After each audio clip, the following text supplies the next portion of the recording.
The Profile.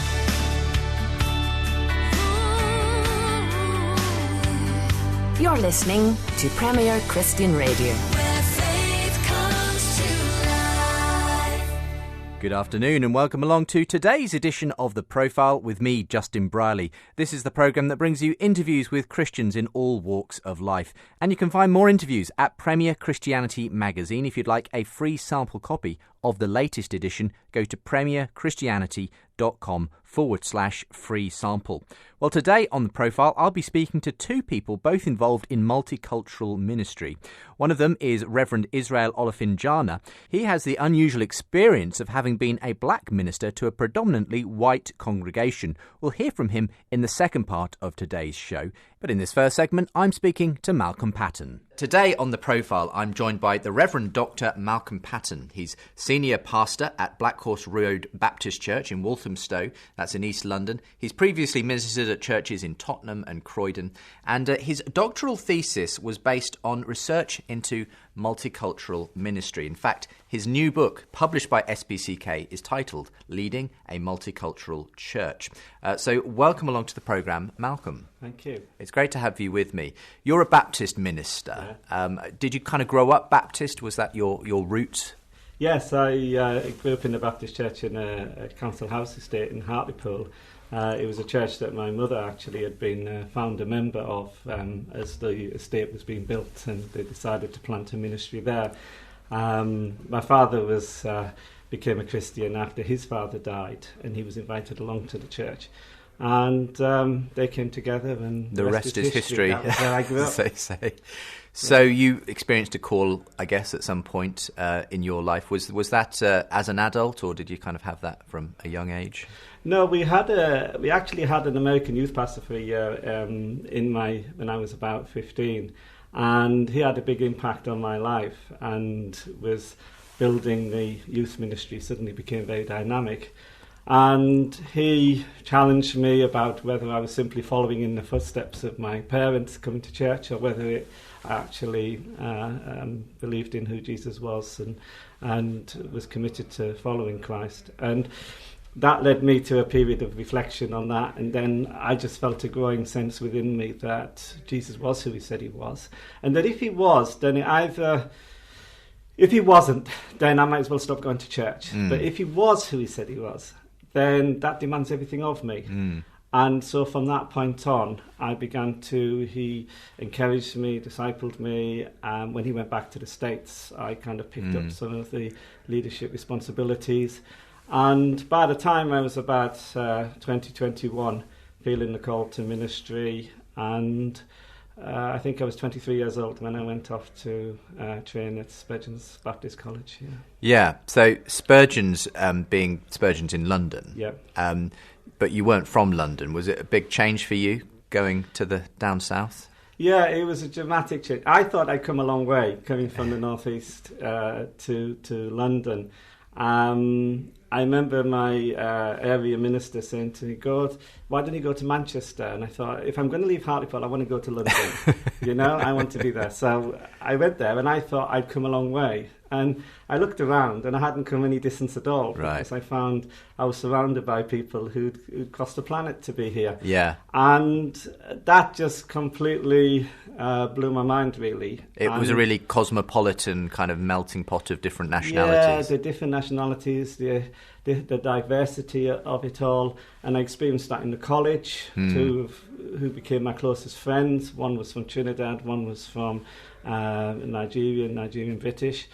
And in my student placement church, just trying to do church, but with people, you always have people of different ages and different perhaps social, economic backgrounds are used to that, but bringing the ethnic diversity into it. Was this the first time really you were encountering Christians from Africa, the Caribbean, other parts of the world? Yeah, there were a few people who would, mainly because of the hospital, who would come and do a placement at the hospital in Hartlepool and maybe come along to the church. I have memories of occasional people, say from the Philippines, who were working in the hospital. My parents were very enthusiastic about world missions, so we often had the missionaries stay in our house and come and tell us the stories and show us photographs of things. And so in a sense, I had this world view. I think I dreamt of travelling the world. And when I came to London, I found my niche, if you like, and my calling amongst seeking to build multicultural churches. Obviously, these were fellow Christians. What did you find different, though, about the way they worshipped, the way they thought about God, that perhaps wasn't part of your experience up to that point? Yeah, I think the people's customs, traditions, birth, weddings, funerals were very, very different. You know, I'd only ever been to funerals, a kind of traditional English funeral, and the idea of, I remember as if it was yesterday, the first time I did a funeral where they said the coffin was going to be open. And is that traditional from the Caribbean specifically, or from Africa? From Africa, it would be very common. And other places too. And, you know, that wasn't something that was part of my experience. And I remember thinking, how am I going to cope? You know? We like to shut away the dead person, don't we? Yeah. But I began to appreciate the different, what the different perspectives offered, what the different ways of doing things offered. Like you say, you can kind of shut yourself away from that, but they, you know, would be much more likely to be involved in that and dressing. My wife, who also ministered, having not really had much experience in multicultural ministry for a year in a church in Tottenham. Actually, this was one of the things that really struck her, was her first time experiencing a funeral and the mourning that accompanied it in a family that were, I think, originally from Africa. And there was a sort of an open house thing going on, and people would just come through the course of the day. And the children weren't excluded. The children were there. And often, I think, in a more white Western sort of culture, we tend to kind of shield children from the reality of death and all of that. But this was all very much open. There were emotions being expressed very openly. But there was actually something very honest and real, she found, about that, compared to the way often in a perhaps Western British context you tend to sort of try and sanitize it all a bit. So was that your experience at all? And that is very much. And, you know, you would sometimes find yourself being invited in. You know, it's typical, for example, people from Jamaica, they would have this night, the ninth night after the person had passed, and people would come round to their house, and there'd be a kind of expectation that the minister might lead with scripture or prayer, or so you're finding your way, and you're having to you know, just sense what role do I play in that setting, which is different and unusual.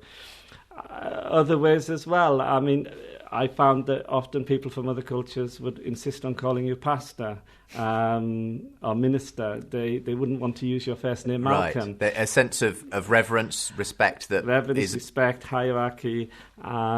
Which you felt a little bit uncomfortable with. Yeah, I think to begin with, you think, please call me Malcolm, call me Malcolm. But no, I want to call you pastor. And I remember thinking about this with my colleague, Rupert, when we were in Croydon.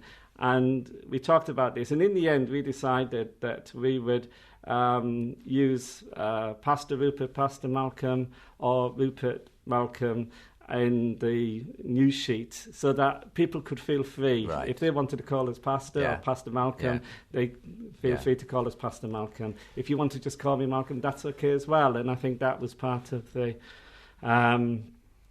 negotiation, if you like, in terms of figuring out how to operate within a multi-ethnic environment. Now, generally speaking, churches in the UK, and probably in the USA as well, are often split down different colour lines. Right. Churches that are in the vast majority white, churches that may be in the vast majority black. That may be from different parts of the world, but nonetheless, there often are a black and a white church kind of thing going on. And normally you might expect to see a white church led by a white leader, a black church perhaps led by a black leader. Now, interestingly, I've spoken recently to an example that went against that, a black church leader leading a predominantly white church. And in your case, I suppose you have been a white church leader often leading predominantly black churches. Does that kind of involve any different kind of dynamic? What are the kind of issues that might bring up when the leader of the church is one colour and most of the people attending are of a different culture and colour themselves? Yeah, it's probably slightly different if it's a predominantly white congregation with a black pastor than a black congregation or a mixed congregation following a white pastor.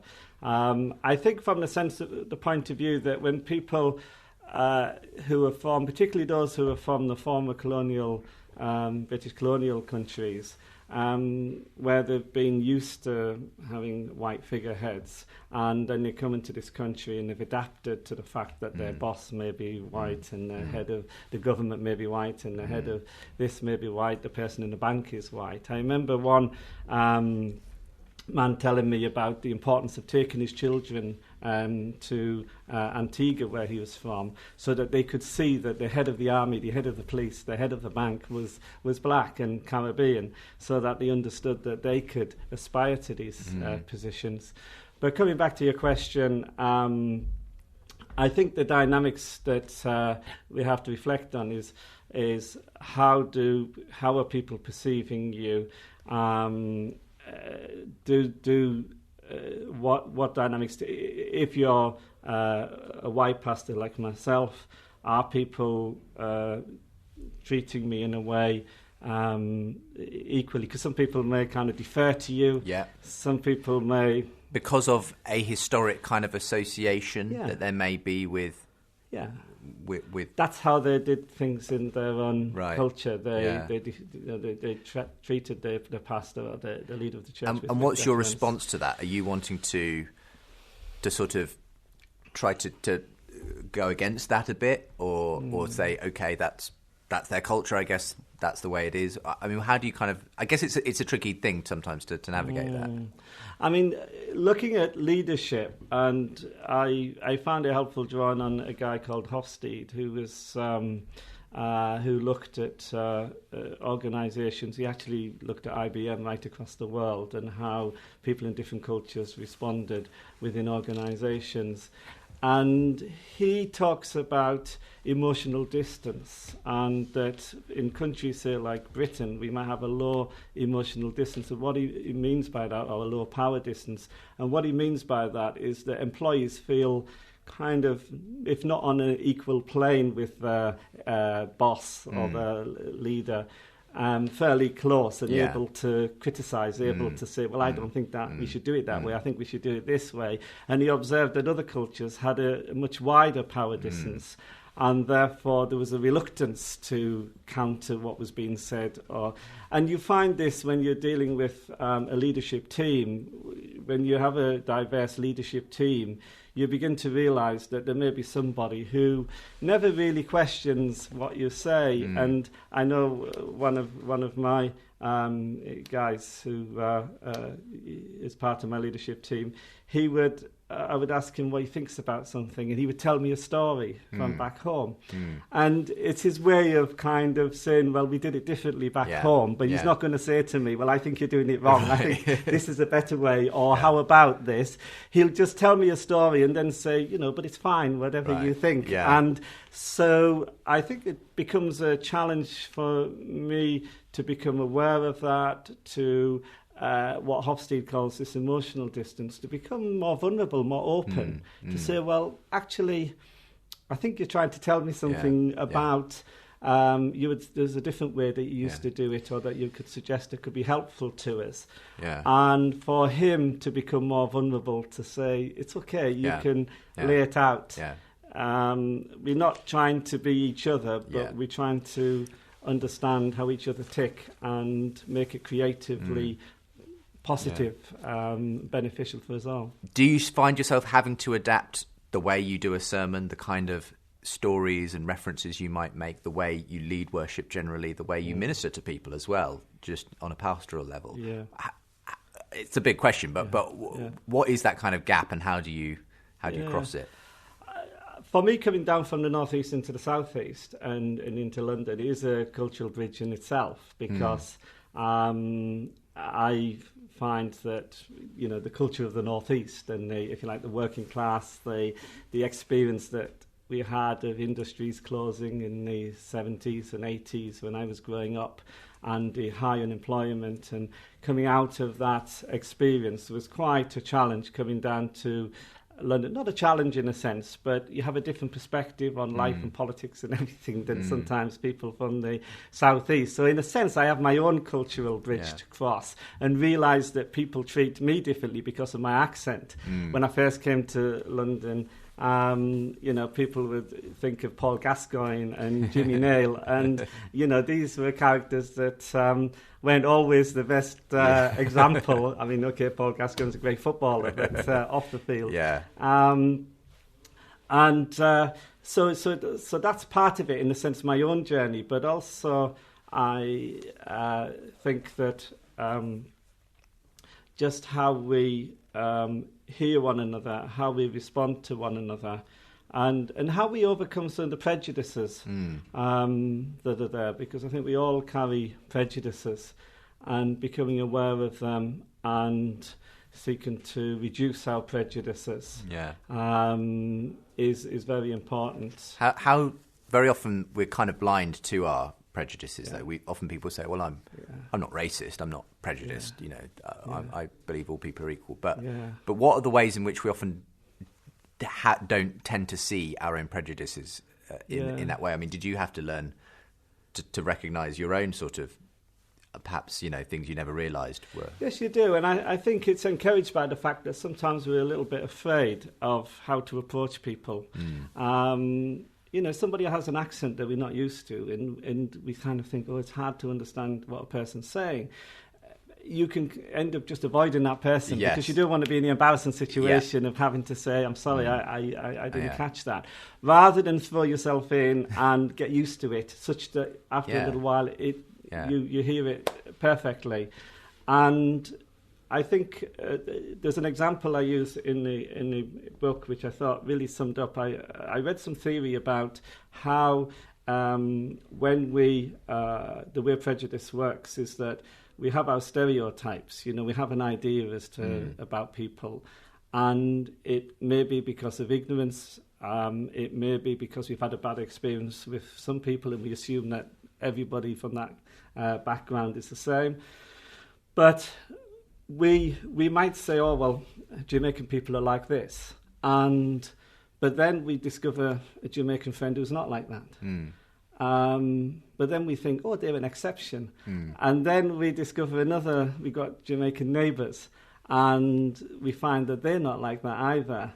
But rather than change our stereotype, we stick with our stereotype and assume that everybody we're meeting is an exception to the rule. And I think that's, some people are able to see that and respond to it much more quickly and say, well, actually, maybe I'm not being fair to how I think Jamaican people are. Some people can be very stubborn and they'll stick with their stereotype, even though everybody they know from that cultural background actually it doesn't really meet. Plus, I think as well, culture changes all the time.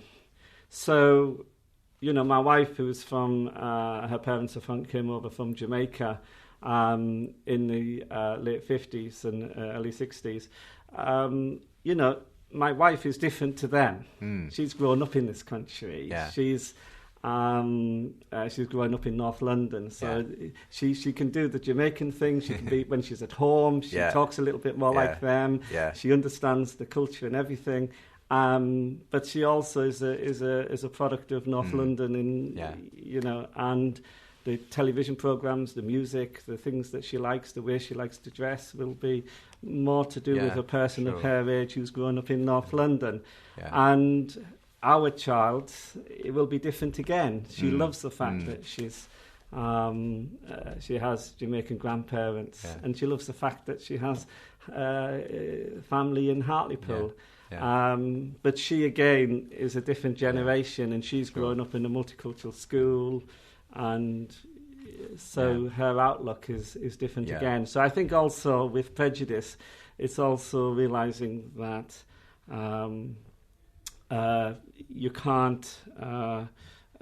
Another example: a guy came into our congregation, and a Nigerian guy, and I was immediately going to introduce him to other Nigerians in the church so that he would feel at home. Yeah. And then I was talking to him, and I realised that his experience growing up and what he was involved in his work in the city, he had more in common with some other guys who worked in the city, and I would be to help him settle into church life. He would have more, and so you can make a presumption that, okay, you're Nigerian, let me introduce you to other Nigerian people in the church. And I'm looking at myself thinking, why am I doing that? It's just a natural reflex to help people feel at home. But actually, once beyond his the fact that he's of Nigerian descent, actually his life is lived with, in a very diverse atmosphere within the city. I was going to ask, in the course of doing what you do with the church, are there any kind of particular lessons that stand out? Moments, experiences, people that kind of have really taught you a lesson as you've kind of developed your ministry? Things that embarrass me? Maybe it could be whatever you're willing to suggest. I'm really ready to say. I think, you learn a lot, and I think you have to be open to learn all the time. Every week, you see something new that you didn't think about, and it just comes at you. I mean, the most embarrassing experience goes back some years in my Tottenham days, and it was a couple who had just had a baby and said, "Oh, Pastor, you're going to bring the baby to church on Sunday." And I thought, "Oh, that's great." And they turned up on Sunday, but they turned up already for a christening, a blessing, as we call it, a dedication, with all the family and everything. Oh, goodness. And I hadn't planned for that. No. And, I mean, now I would just go with the flow, but then I just froze and thought, oh, we haven't planned this. Because I didn't know that coming to church, I'm bringing the baby to church, the first time they bring it to church means that they're going to want the blessing straight away. Because English people take months to figure to get round and to plan it meticulously. So I think that was my most embarrassing moment that I tell, and I still feel the pain of that. But I always say to people, I travel the world through the people I meet, and I find people. I'm thinking of my friend from Argentina, and I sit and talk with him. And I learned so much about his experience of coming into a different country, of having to learn the language, and of studying, and of building a career, of getting a house, and seeing it from his perspective, and learning about Argentina and the way the church in Argentina, which is very fervent and growing, but seeing his perspective as he's cross cultures, and becoming, in a sense, seeing some of the good sides, but also some of the downsides of church in Argentina, and then also bringing that critical insight. And I find people of cross cultures often are able to set themselves apart to be more self-critical of your own culture as well as many people step into. Won't have had the opportunity that you've had to immerse yourself in a variety of different cultures. They may live in a fairly monocultural kind of setting in their part of the country, surrounded by people who are essentially the same as them. What can Christians do in that environment, say in a church, where they're aware, I want to be more open, but I'm aware that I don't have the opportunity? Are there practical things you could do? Would you recommend a church, do a pulpit swap with perhaps a church of, a black church, say, and a white church, pulpit swap, or doing something to kind of just change things up a bit? Yeah, I think people don't live as monoculturally as they think they do a lot of the time. I think, yes, you hear, we don't need to think about this because we don't have any people from other countries around where we live. I mean, that's becoming increasingly less so in Britain. But even if you do, like for myself from Hartlepool in a monocultural area, actually, when you scratch below the surface and begin to ask people, well, who are the people that you've met in your life from different countries or nationalities, people sometimes have something in a grandparent was from this country or that country. They may have been to university and come back, and they may interactive people. You put on the television and you're interacting with influencers from around the world. You read the newspapers, and these issues are always on the front of the newspapers. And you're making opinions. You're having opinions from what you read in the newspaper. Yeah. So you do live in a multicultural world, even if you're living in a monocultural or appear to be living in a monocultural village or town or city in the UK. And I think to become aware of that, actually, that you are immersed in a multicultural world, even though on the face of it, it may not be as obvious, I think is important to note. I think as well, I mean, again, churches through mission, churches usually support mission organisations that serve people abroad. And I think we can think about how we approach that, because sometimes it can be very patronising and we're not really treating them as an equals. We've seen it. These are people who we're going to help. Yeah. But then everybody who goes on a mission trip comes back and says, I learnt so much more than I could ever give these people. So I think how we think about world we and supporting world mission, it's allowing it to impact us and shape us, as well as we may be trying to offer help in practical ways to others. Well, Malcolm, thank you for being my guest on The Profile today. Malcolm Patten, again, Senior Pastor of Black Horse Road Baptist Church in Walthamstow and author of the new book, Leading a Multicultural Church. If you're interested in multicultural ministry, perhaps there's someone you know who would benefit from reading this book, do get hold of it. Available via SPCK or Christian bookshops online and so on. But thank you for being my guest on today's Profile, Malcolm. And thank you for allowing me to come and join the conversation. You're very welcome.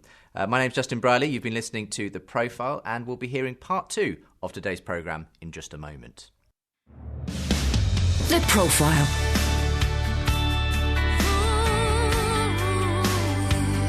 You're listening to Premier Christian Radio. Where faith comes to life. Welcome back to the second half of The Profile here on Premier Christian Radio as part of Faith Explored. The Profile brought to you in association with the magazine I edit, Premier Christianity Magazine. And if you'd like to read a feature on the Great Divide, on the racial segregation that continues to exist between black and white churches in the UK and what we can do to unify them again, featuring these interviews with Israel Olofinjana and Malcolm Patten, then do go and read the latest edition of Premier Christianity magazine. That's at premierchristianity.com. Add/free sample to get a free sample copy of the latest magazine. My guest in this section of the programme is the Reverend Israel Olofinjana, a Baptist minister who hails from Nigeria. Tell me a little bit of your background, Israel. Did you grow up in a Christian family? Grew up in a Christian family back in Nigeria. Grew up in what might be regarded as an African independent church family. So we follow my mom to church every Sunday. And so I grew up in that Christian family, but didn't commit myself until I was 17. That was when I committed myself to becoming a Christian. So it was like following my mom's religion, but at 17 I adopted this as my own faith. Yeah. And then from there, start getting involved in Christian ministry. And did that start in Nigeria? Yes. Back in Nigeria. We're talking about 20-something years ago now. Yeah. Was that a fairly kind of Pentecostal kind of? Yeah, Pentecostal background, Pentecostal experience. Yes, and getting fired up. Yeah. And very exciting and passionate. Yeah. So those are my roots. Nigerian Pentecostal. Yeah. So what brought you to the UK? I came as a missionary. I came in 2004 to plant a Pentecostal church in the UK, as well as to further my theological studies, to do a master's degree in theology. Sorry, when was that? In 2004. Yeah. And so those are the two things that brought me here. And I was going to go ahead and do the church plant. But then as I began to observe the church scene in London, just going around different churches, particularly African churches. I saw some things that I liked, and there were some things I saw I had lots of questions. And I was kind of thinking, if I planted that church, it possibly might just be one nationality. And I was thinking, if God has sent me here to be a missionary, then it is important to contextualize. Yeah. What was it you didn't like about the churches that you saw? Well, I felt having a church in a place like London that is cosmopolitan, it's good to have a multi-ethnic, multicultural church rather than monocultural church where maybe a Ghanaian leading a Ghanaian church, or a white British leading a white British church, or a Nigerian leading a Nigerian church. I understand the reasons for that, but I kind of felt what God has called me to do is different from that. And so I wanted to be involved in a multi-ethnic, multi-context, a truly multi-ethnic, multicultural church. So I left that church plan. I didn't carry it through, and decided to look for an existing English church. So I went into a Baptist church somewhere in Southeast London, and then get involved there. It was a multicultural church. It had about 60% white and about 40% African and Caribbean. And so that was my sort of learning curve and first exposure to multicultural church, and then later became the minister at that church. Yes. So what was the name of that church? Crofton Park Baptist Church. And so became the first African minister there in its 100 years history. Yeah, the first ever, I assume. Yeah, first ever. Yeah. So what were some of the challenges going into a church which was obviously had a heritage which was obviously predominantly white? Yeah. How recently had it kind of adopted a slightly more multicultural feel? I think Crofton Park is known to be a welcoming church because since around the 60s, when Caribbeans started coming into the church, they were very welcomed. And then from about 2000, you began to have African families coming. By the time I left, there were more African families coming in. And now I think there's more Asians in the church. It was a welcoming church, so I think that really helped. And the church leader was very helpful, very open, very welcoming. And I think that's the key ingredient in if you want to develop a multi-ethnic church. There has to be that hospitality, that welcoming, or else it could choke the life out of the different cultures. But that welcoming means is saying to you that you are welcome. There were challenges. What kind of challenges? I think there were some people who said I probably have. Obviously, I have a Nigerian accent. That's not going to change overnight. So some people said they struggle to hear sometimes when I preach. While you understand, obviously, what they mean, obviously, it's still kind of not easy to handle. Things like that. And at times just be misunderstood and things like that. So there were those challenges that you will find in any multi-ethnic setting. Yes. And but it was worth it to be in that context. Many churches, perhaps most churches, tend to be where you tend to find one ethnicity gathers, and it could be argued by some that works because if you're say a predominantly Nigerian congregation, you're kind of gathering around as well as gathering around Christ, you're also, it's also a shared cultural identity, and so it's natural to have a leader at the front who is also from that culture, that identity, and so it's a kind of it's a natural thing. It's not something we should be too worried about. It's just the way it is because churches do naturally kind of tend to attract in those different kind of cultural. But do you think that's that's not a good argument for... I think arguments in favor of monoethnic or homogeneous church principle has been proved to be effective in terms of church growth. That when you have a visionary leadership and that the majority of the people that share a commonality with the leadership, it tends to grow. And and I think there is a case for that.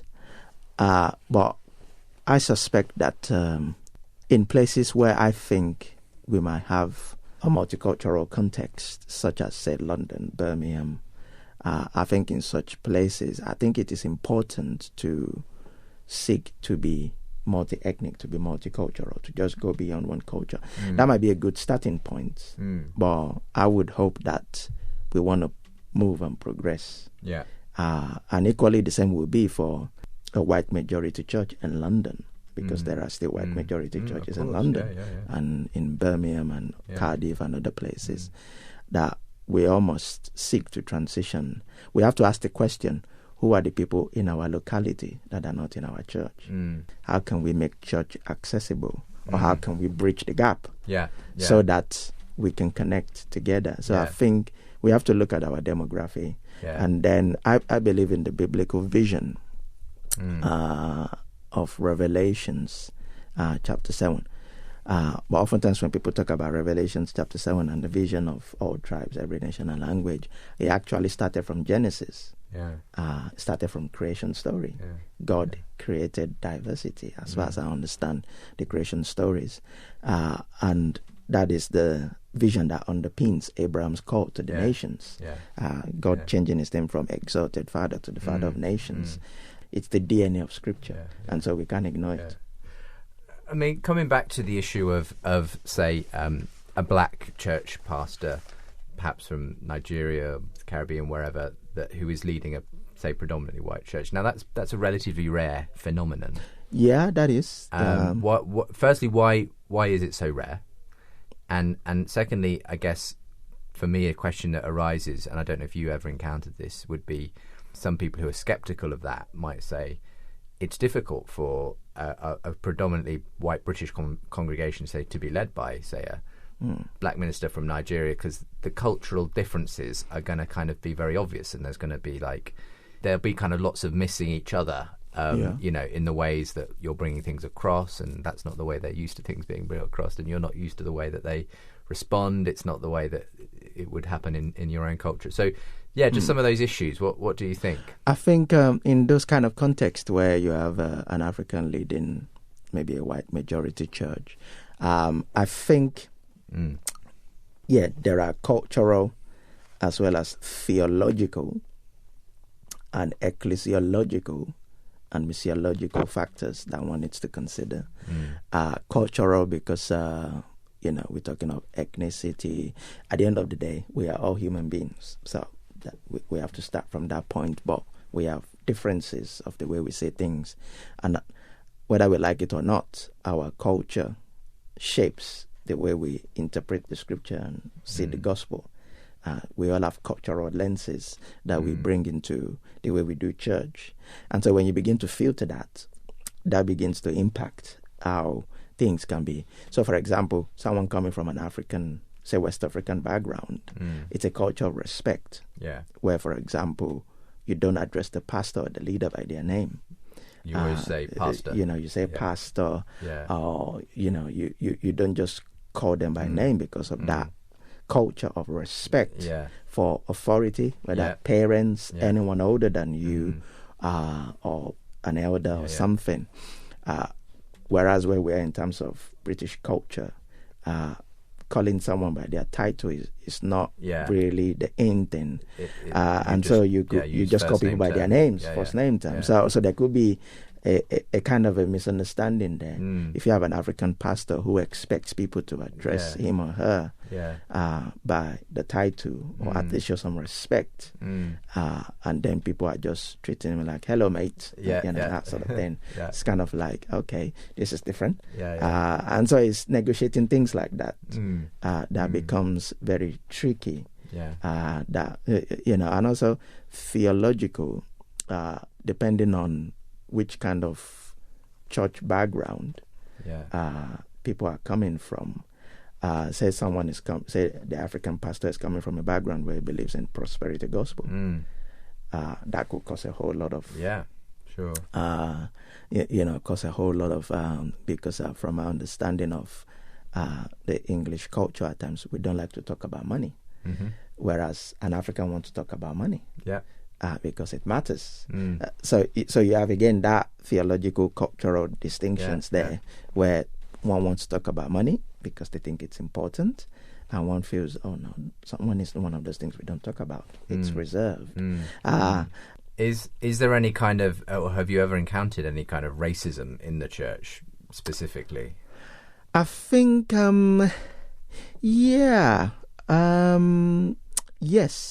I think oftentimes when people talk about racism in the church, people often refer to the 60s. But actually now there's still racism today because we are still sinful. And so I've seen comments that at times people make, either out of ignorance or maybe not fully understanding what they're saying. But whichever way, there's nothing you will put it down to, like, okay, that's... I'll tell you a story. There's a story in one of my books. This is based in Ireland, and there was this missionary who is from Brazil, and he came as a missionary with Latin link to Brazil. I mean, from Brazil to Northern Ireland, and they were doing a lot of ministry in a particular church, and they were attracting a lot of, ethnic minorities in that particular area. And they were having kind of like drop-in center for, people were coming to do English classes, and they were having a drop-in center for children of those migrants coming in.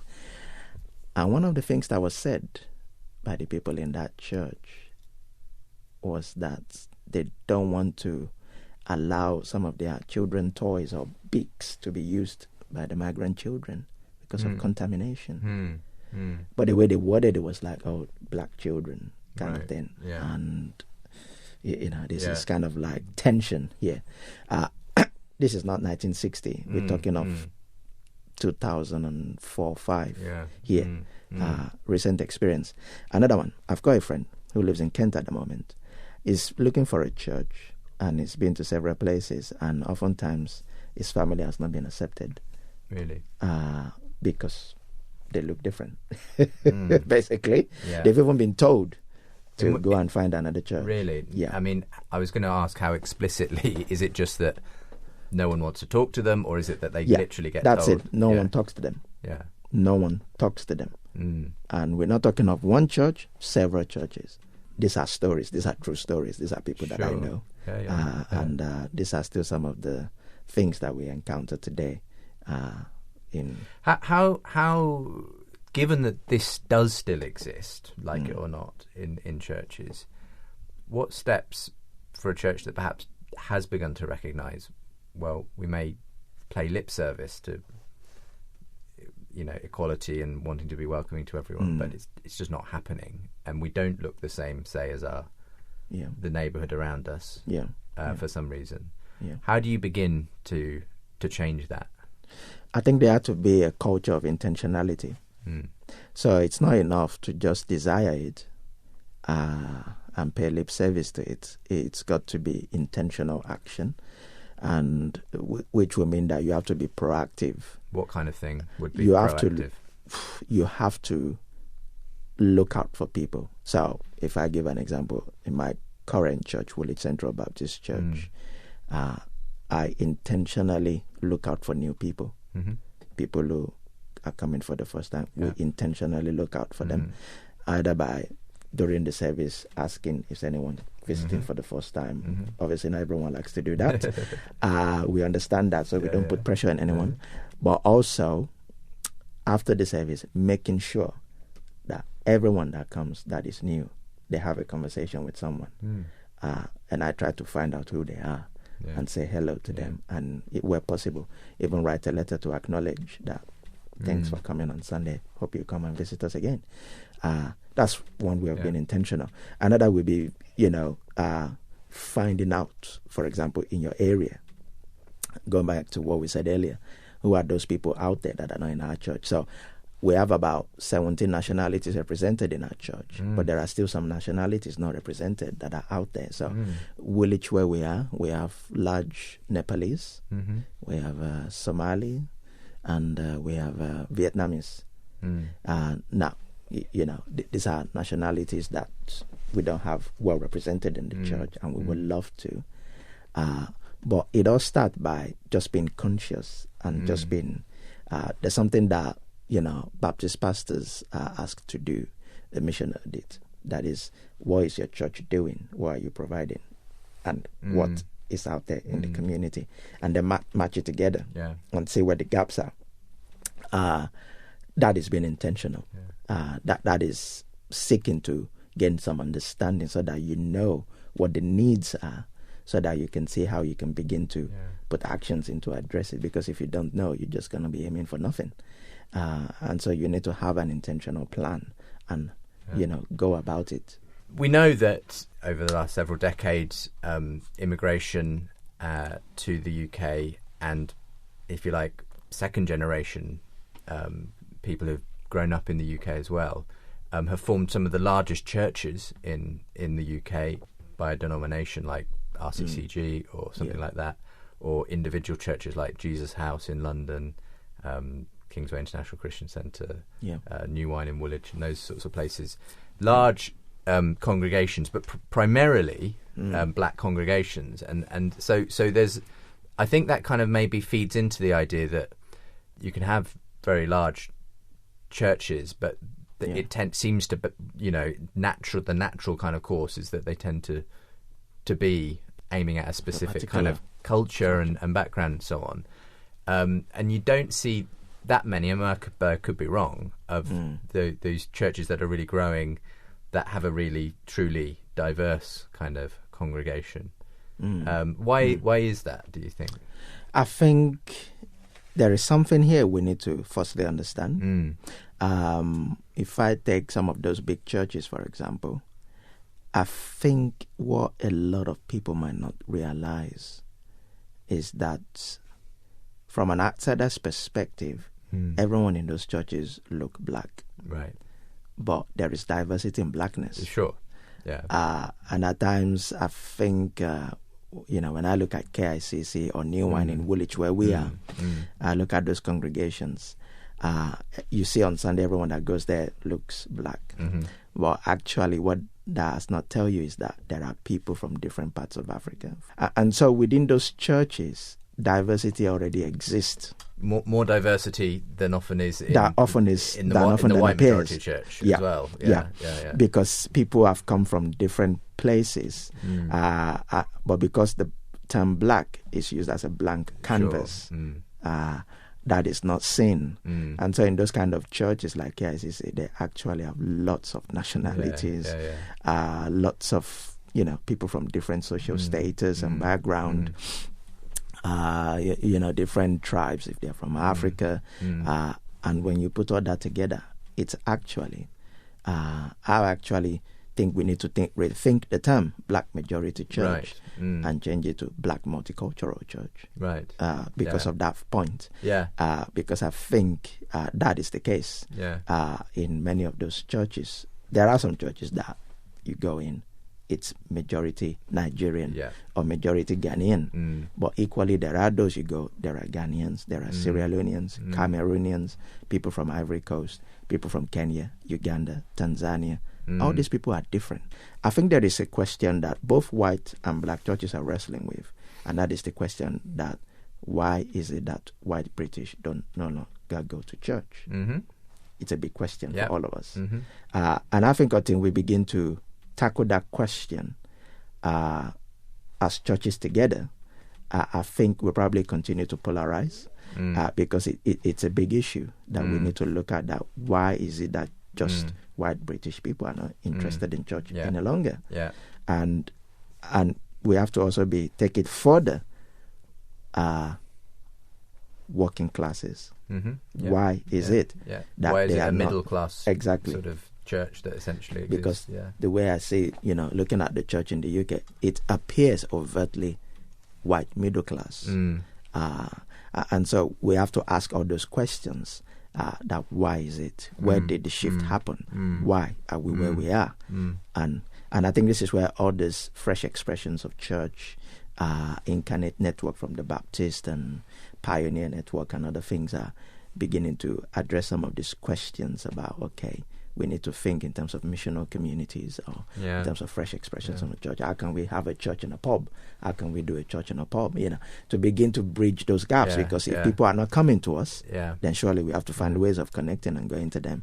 And that's something that black churches have to work around as well. We all have to work around it. Do you think the future is truly multicultural, though, for the church? Do you feel like it is going in the right direction? Do you see churches increasingly emerging that do feel like they have a genuinely kind of multicultural feel? Yes, I think it is. I think especially some of the churches being started by those second and third generation, they want to do things differently from their parents, or if they are, involved in some of those new expressions of churches, they want to do it differently. And so I think as UK continue to be multicultural, because it will continue whether we like it or not. And all those other places that look maybe very white at the moment, people are moving out because of London obviously being expensive.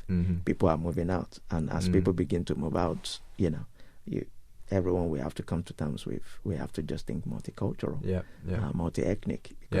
Because when you think of the face of the church in the UK, it's multicultural. And so when you think of the mission context in UK, it's multicultural.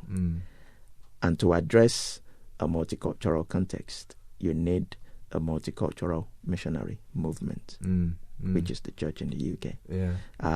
And so because of that, how do we reach out to the Hindus? How do we reach out to the Muslims? How do we reach out to those communities out there? How do we reach out to atheists, agnostics? So you're definitely going to need a multicultural missionary movement, which the church has to emerge and tackle, because that's the mission context in the UK. Yeah, absolutely. You've been listening to The Profile with me, Justin Brierley. If you'd like to listen again to today's programme, you can go online, premierchristianradio.com/The Profile, where you can also find links to the podcast of The Profile, an easy way to listen to the back catalogue of interviews while on the go.